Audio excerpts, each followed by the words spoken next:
There is a famous moment in history where these two forces collided. Before Alcibiades took the stage to launch his political career, Socrates cornered him. He stripped away the young man's ego, forcing him to admit that for all his talk of war and strategy, he didn't actually know what justice was. He didn't know what was good.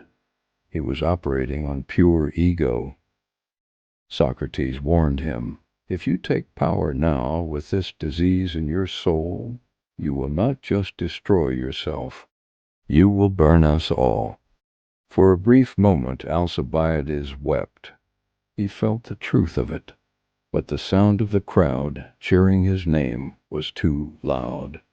The seduction of power was too strong. He pushed the old philosopher aside and chose to remain blind. He chose the applause over the mirror. The consequences were apocalyptic. To understand the true cost of this ignorance, we must look at the launch of the Sicilian expedition. It was the ancient equivalent of the Titanic. Alcibiades promised the people it would be an easy conquest. He told them Sicily was weak.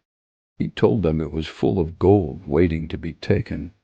This was double ignorance at a national scale. They didn't know the truth, but they were convinced they did. When the reality of the war set in, it was a slaughter. The weak Sicilians were actually well armed and waiting. The gold didn't exist, and then came the final blow. As the Athenians tried to retreat, a lunar eclipse turned the moon blood red. The commanders, paralyzed by superstition, another form of ignorance, refused to sail.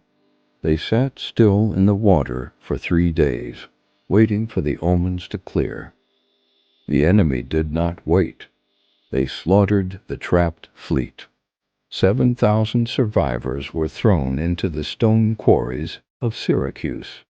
They were left there for 10 weeks with no roof, no food, and no water.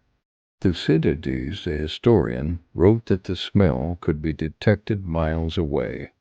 The greatest army in the world simply dissolved, all because one man refused to check his ego, and a city refused to check its facts.